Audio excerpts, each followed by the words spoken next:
Study hub में आप सबका स्वागत है। This is Shambhavi Pandey.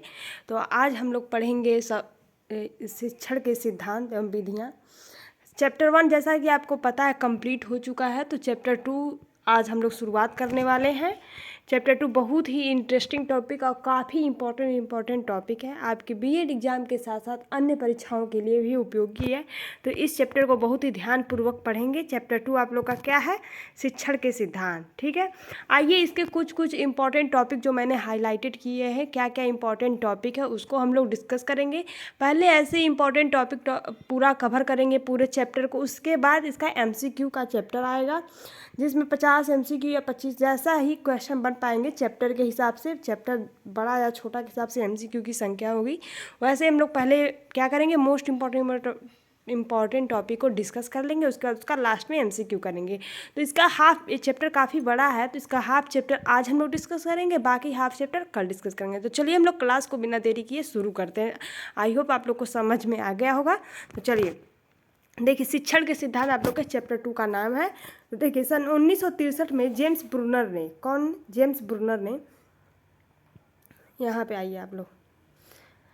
हाँ, सन 1963 में जेम्स ब्रूनर ने शायद पहली बार शिक्षण के सिद्धांत के शब्दों का प्रयोग उन अर्थों में किया जिन में आज प्रयोग होता है। अगर ये भी क्वेश्चन आपसे पूछा जा सकता है कि जिनमें शिक्षण शब्दों का प्रयोग होता है किसने किया है और कब किया है, तो आप लोग का आंसर होगा जेम्स ब्रूनर ने। कब किया है? तो 1963 ईस्वी में। समझ में आ गया इतना बात? तो इतना बात आप लोग याद रखिएगा। उसके बाद आइए नेक्स्ट लाइन पे चलते हैं हम लोग। पेटरसन के अनुसार सन 1965 में यह शब्द नवे curriculum research institute of the association for supervision and है। तो मतलब किसके अनुसार? पेटरसन के अनुसार क्या शब्द है? नवे curriculum research of institute of the association for supervision. ठीक है, मनोविज्ञान curriculum development research institute of the association for supervision and curriculum development में शीर्षक में प्रयोग हुआ है। इस वर्ष में या नहीं, फिर भी एसोसिएशन ने कमीशन शिक्षण के सिद्धांत में नियुक्त किया। इस कमीशन के एक रिपोर्ट सन शिक्षण सिद्धांत को 1968 में शिक्षण सिद्धांत के लिए कसौटी क्या हो इस पर प्रकाशित की गई। तो बताइए कब प्रकाशित की गई एक रिपोर्ट शिक्षण सिद्धांत पे? 1968 में। इसको आप लोग की एक रिपोर्ट प्रकाशित, जब शिक्षण के सिद्धांत में पूछे रिपोर्ट कब प्रकाशित की गई, तो 1968 को आप लोग याद रखिएगा। तो देखिए इस पर प्रकाशित की 12 वर्षों के समय 1968 से 1980 तक संसार भर में शिक्षण सिद्धांत पर बहुत विचार किया गया। कितने वर्षों तक विचार किया गया? 12 वर्षों तक। तो इतना चीज़ आप लोग याद रखिएगा। जेम्स ब्रूनर ने शायद पहली बार शिक्षण शब्द का प्रयोग किया, कब किया? तो 1963 ईस्वी में किया। और 12 वर्षों तक शिक्षण के सिद्धांत में बहुत विचार किया गया। ठीक है, और एक रिपोर्ट प्रस्तुत की गई शिक्षण सिद्धांत, जब कब प्रस्तुत की गई? तो 1968 ईस्वी में। चलिए हम लोग नेक्स्ट टॉपिक पे चलते हैं। आइए, शिक्षण संबंधी कुछ सिद्धांत है। ठीक है, उसके बारे में हम लोग डिस्कस कर लेते हैं। देखिए ये सब चलिए, जो हाईलाइटेड बस है उसको हम लोग देखेंगे, क्योंकि आप लोग को पता ही है आप लोग के एग्जाम में इम्पोर्टेंट एमसीक्यू ही ज़्यादा होते हैं। तो इसमें ऐसे इसलिए आप लोग को पढ़ाया जा रहा है ताकि आप लोग का कॉन्सेप्ट क्लियर हो जाए। ठीक है, देखिए कर्लिंगर ने शिक्षण संबंध सिद्धांत की परिभाषा निम्न प्रकार से देते हैं। क्या देते हैं? एक शिक्षण सिद्धांत परस्पर संबंधित रचनाओं, परिभाषाओं, उपसंज्ञाओं की श्रृंखला है। तो देखिए आप लोग, जिस कथन में आप लोगों का आ जाए रचनाओं, परिभाषाओं, उपसंज्ञाओं की श्रृंखला। ठीक है, रचनाओं, परिभाषाओं, उपसंज्ञाओं की श्रृंखला। तो कर्लिंगर को आप लोग याद रखिएगा। जो शिक्षक के संबंध में चल राशियों के बीच संबंध इस उद्देश्य से व्यक्त करके शिक्षण की व्याख्या हो जाए, इसका पूर्व अनुमान हो जाए, यह व्यवस्थित दृष्टिकोण प्रस्तुत करता है। तो शिक्षण सिद्धांत के बारे में ये बोले हैं कर्लिंगर जी कि एक शिक्षण सिद्धांत परस्पर संबंधित रचनाओं, परिभाषाओं, उपसंज्ञाओं की श्रृंखला है। श्रृंखला की देखिए 3 चीज़ों को से श्रृंखला बता रहा है कर्लिंगर जी, रचनाओं, परिभाषाओं, उपसंज्ञाओं। जो शिक्षक संबंध में चल राशियों के बीच संबंधों को इस उद्देश्य से व्यक्त करके शिक्षण की व्याख्या हो जाए, इसका पूर्वानुमान हो जाए, या व्यवस्थित दृष्टिकोण प्रस्तुत करता है। आई होप कि आप लोग को एक कथन समझ में आ गया हो और याद हो गया। बार बार आप लोग सुनेंगे या लिखने की कोशिश करेंगे, ट्रिक बना देखने की दिमाग में कोशिश करेंगे, तो आप लोग को याद हो जाएगा। चलिए अब देखिए ब्रूनर जी ने क्या बोला है। ब्रूनर जी ने बोला है शिक्षण संबंधी सिद्धांत ब्रुनर जी ने क्या बोला, शिक्षण संबंधी शिक्षा शिक्षण देने की समान विधियों को कहते हैं। देखिए शिक्षण देने की समान विधियों, आप लोग चैप्टर ऐसे शिक्षण के सिद्धांत, तो ऐसे आप लोग के दिमाग में आएगा शिक्षण के सिद्धांत, इसकी विधि की बात किसने बोली है, तो आप लोग हमेशा याद रखिएगा शिक्षण के सिद्धांत की विधि ब्रुनर जी ने बोली है। ठीक है, ऐसे करके आप लोग इसको भी याद कर लीजिएगा। आप देखिए अब तक शिक्षण, देखिए हम शिक्षण सिद्धांत को तीन बड़े वर्गों में बांट सकते हैं। ठीक है, अब आता है शिक्षण सिद्धांत को हम लोग कितने वर्गों में बांट सकते हैं, तो शिक्षण सिद्धांत को हम लोग 3 बड़े वर्गों में बांट सकते हैं। तो पहला है औपचारिक शिक्षण सिद्धांत, ठीक है, फॉर्मल थ्योरी ऑफ टीचिंग, जिसको औपचारिक शिक्षण सिद्धांत को क्या बोलते हैं हम लोग, फॉर्मल थ्योरी ऑफ टीचिंग। दूसरा है वर्णनात्मक शिक्षण सिद्धांत, जिसको बोलते हैं डिस्क्रिप्टिव थ्योरी ऑफ टीचिंग। वर्णनात्मक शिक्षण सिद्धांत को क्या बोलते हैं, डिस्क्रिप्टिव थ्योरी ऑफ टीचिंग। तीसरा है प्रमाणिक शिक्षण सिद्धांत, जिसको बोलते हैं हम लोग नॉर्मेटिव थ्योरी ऑफ टीचिंग।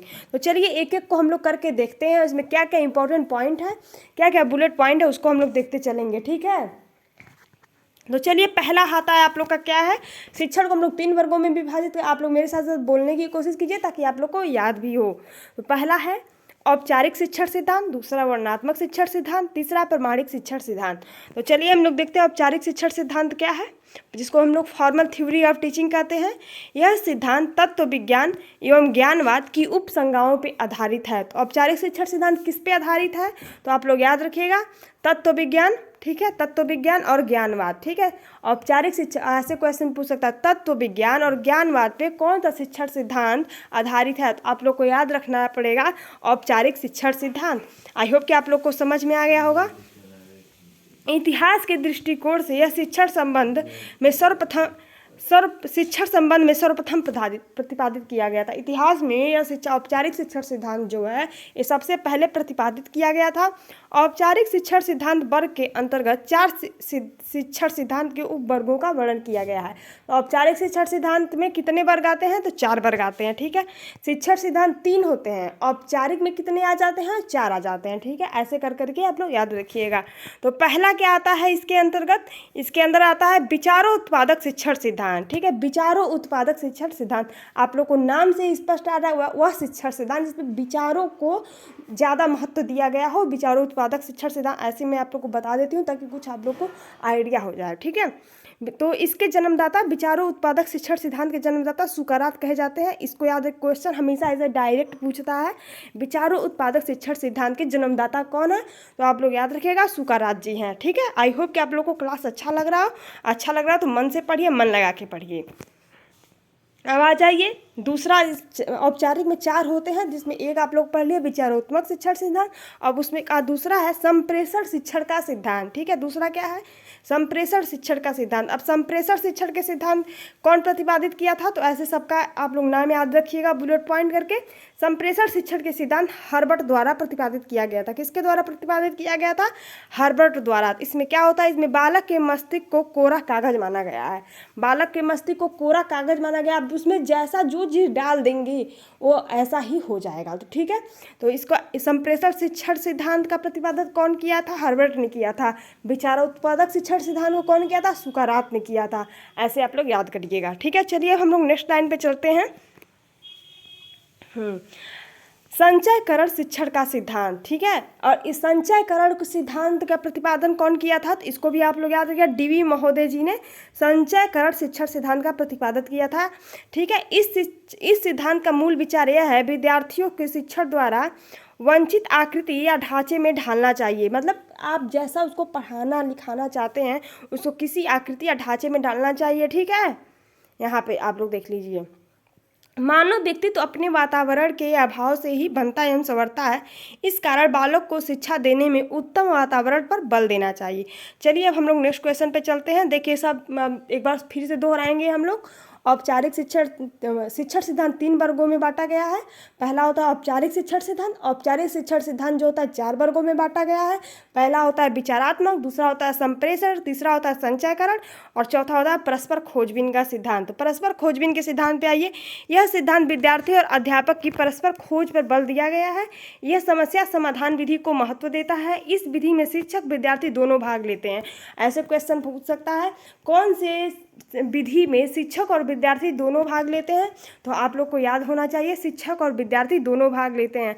शिक्षक को यह पता होना चाहिए कि उसे क्या पढ़ाना है, यह खोज विधि क्या होगी। शिक्षक की मान्यता है कि प्रत्येक व्यक्ति को खोजबीन करके नवीन ज्ञान को प्राप्त करने की क्षमता होती है। आई होप कि आप लोग को समझ में आ गया होगा। चलिए हम लोग अब दूसरे पे आते हैं। एक औपचारिक शिक्षण सिद्धांत था, दूसरा था वर्णनात्मक शिक्षण सिद्धांत। तो वर्णनात्मक शिक्षण सिद्धांत पे हम लोग आते हैं। ठीक है, देखिए क्या वर्णनात्मक शिक्षण सिद्धांत। यह शिक्षण सिद्धांत परीक्षाओं से प्राप्त परिणामों और निरीक्षणों द्वारा प्राप्त तत्वों पर आधारित है। तो ऐसे क्वेश्चन पूछ सकता है, कौन सा ऐसा शिक्षण सिद्धांत होता है जो परिणामों और निरीक्षण द्वारा प्राप्त तत्वों पर आधारित है। तो आप लोग याद रखेगा वर्णनात्मक शिक्षण सिद्धांत, डिस्क्रिप्टिव थ्योरी ऑफ टीचिंग। इस सिद्धांत का उद्देश्य शिक्षण संबंधी चल राशियों के संबंधों एवं प्रभावशीलता का पूर्वानुमान करना है। गार्डन एवं बुर्नर ने इस प्रकार के सिद्धांत पे बल दिया है। तो वर्णनात्मक शिक्षण सिद्धांत पे किसने बल दिया है? तो गार्डन एवं बुर्नर ने। आप लोग याद रखिएगा गार्डन एवं बुर्नर ने वर्णनात्मक शिक्षण सिद्धांत पर बल दिया है। आई होप कि आप लोग को समझ में आ गया होगा। चलिए हम लोग चलते हैं। अब देखिए इसमें क्या क्या आता है, देख लीजिए। बुर्नर का कहना है एक शिक्षण सिद्धांत निर्देशात्मक होता है। तो ऐसे भी क्वेश्चन पूछ सकता है किसके अनुसार शिक्षण सिद्धांत निर्देशात्मक होता है। तो आप लोग याद रखिएगा बुर्नर के अनुसार। देखिए बुर्नर ने शिक्षण सिद्धांत की 4 विशेषताओं को संकेत देता है: सीखने की उन्मुक्तता, ज्ञान की संरचना, क्रमशीलता, पुष्टिकरण। आप लोग इसको याद रखिएगा। आई होप कि आप लोगों को क्लास में मज़ा आ रहा हो, अच्छा लग रहा हो। कमेंट करके ज़रूर बताइएगा। चलिए आइए हम लोग चलते हैं। बुर्नर ने एक विचार व्यक्त किया जिसमें ज्ञान की क्षेत्र की संरचना अच्छी तरह समझने पर बालक की छोटी आयु में ही प्रगत प्रत्यय को शिक्षण दे सकते हैं। उसका सूत्र यह है कि कोई भी विषय प्रभावशाली ढंग से कुछ बौद्धिक ईमानदारी के साथ किसी भी बालक को उसके विश्वास के स्तर तक पढ़ाया जा सकता है। ठीक है, अब देखिए बुर्नर ने 3 चीज़ें बताई हैं जिसको इसके अनुसार ध्यान देना चाहिए। क्या बताया? ज्ञान प्राप्तकर्ता के रूप में व्यक्ति की प्रकृति, मतलब कैसे प्रकृति है, क्या वो सीखना चाहता है या नहीं, ज्ञान की प्रकृति तथा ज्ञान प्राप्त करने की प्रक्रिया की प्रकृति। ठीक है, चलिए अब हम लोग देखते हैं। देखिए आंतरिक पुरस्कार क्या होता है, ये भी पूछ सकता है क्वेश्चन। यहाँ पे मैंने हाईलाइट किया है, इसको आप देख लीजिए।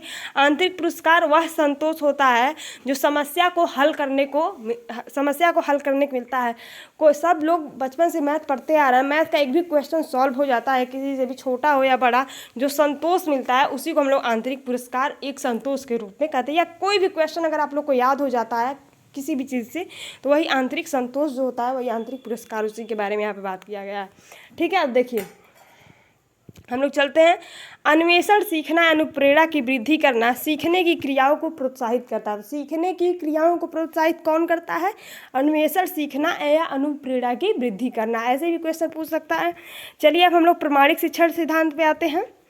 ठीक है, मानव को प्रयोगात्मक स्थितियों में नियंत्रण में रखना कठिन है, इसलिए प्रमाणिक शिक्षण सिद्धांत का विकास आवश्यक हो गया है। यह सिद्धांत शिक्षण की चल राशियों के संबंधों में व्याख्या, वास्तविक शिक्षण की दशाएं में जो कक्षा में कमरे में होती हैं उनका निरीक्षण करके प्रस्तुत करता है। तो देखिए जो कक्षा के कमरे में होती है वो कौन सा शिक्षण सिद्धांत होता है? तो प्रमाणिक शिक्षण सिद्धांत होता है। ऐसे आप लोग जाए, इसको भी हम लोग 4 वर्गों में बांटते हैं। तो पहला आता है ज्ञानात्मक शिक्षण सिद्धांत। ठीक है, ज्ञानात्मक शिक्षण सिद्धांत, इसके जन्मदाता कौन है या प्रवर्तक कौन है? तो आप लोग याद रखिएगा N.L. गेज। ज्ञानात्मक से N.L. गेज, ज्ञानात्मक N.L. गेज। ठीक है, ऐसे आप लोग याद करिए, ज्ञानात्मक N.L. गेज। ठीक है, चलिए हम लोग नेक्स्ट पे चलते हैं। देखिए अब देख शिक्षण उद्देश्यों के प्रकार में आइए। कई प्रकार के शिक्षण उद्देश्यों का वर्णन किया जा सकता है। ब्लूम ने 3 प्रकार के उद्देश्यों का वर्णन किया है। ब्लूम ने कितने प्रकार के वर्णन किया है? 3 प्रकार के। ये आप लोग फर्स्ट सेमेस्टर से ही पढ़ते आना ब्लूम के बारे में, शिक्षण के उद्देश्यों के बारे में। तो ब्लूम ने काफ़ी इंपॉर्टेंट है, बार बार पूछा जाता है, तो आप लोग याद रखिएगा। ब्लूम ने 3 प्रकार के शिक्षक उद्देश्यों का वर्णन किया। क्या क्या? ज्ञानात्मक, भावात्मक तथा क्रियात्मक। ठीक है, अब चलिए हम लोग नेक्स्ट क्वेश्चन पे चलते हैं। चलिए अब देखिए सीखने के अवयव के प्रकार ये किसने दिया है? तो बताइए। देखिए नील एल्गर मिलर ने सीखने के 4 अवयव के सुझाव दिए हैं। नील एल्गर मिलर ने सीखने के 4 अवयव का सुझाव दिया है। क्या क्या दिया है आइए हम लोग देख लेते हैं एक बार। अंतर्निहित संकेत प्रतिक्रिया एवं पुरस्कार, ठीक है। अंतर्निहित संकेत प्रक्रिया एवं पुरस्कार, प्रत्येक अवयव को विभिन्न प्रकार की शैक्षिक क्रियाओं की आवश्यकता होती है। किसकी आवश्यकता होती है? प्रत्येक शैक्षिक क्रियाओं की। हर एक कार्य को करने के लिए हर शैक्षिक प्रक्रिया अलग अलग होती है, जो इस अंतर्निहित होता है, संकेत होता है, प्रतिक्रिया होता है, पुरस्कार होता है, ठीक है। चलिए आज ये इस पर हम लोग देख लेते हैं। स्मिथ ने देखिए क्या बोला है, शिक्षक व्यवहार उन सब कार्यों को सम्मिलित करता है जो शिक्षक विशिष्ट ढंग से कक्षा में कमरे में करता, ताकि सीखना प्रवृत्त किया जा सके। तो स्मिथ ने शिक्षा के कमरे की बात बोली है। अगर ऐसे कथन आ जाए, बोले किसका है, तो आप लोग याद रखिएगा कि स्मिथ जी का कथन है, ठीक है। रायन ने क्या बोला है, शिक्षक व्यवहार सामाजिक व्यवहार है। शिक्षक व्यवहार सामाजिक व्यवहार है। सामाजिक व्यवहार की बात किसने किया है? शिक्षक व्यवहार ने किया है, ठीक है। अब देखिए सामान्य शिक्षण सिद्धांत। सामान्य शिक्षण सिद्धांत के जन्मदाता को देख लीजिए आप लोग। सामान्य शिक्षण सिद्धांत के जन्मदाता आपके कौन है? इसके प्रतिपादक S.C.T. क्लार्क जी हैं।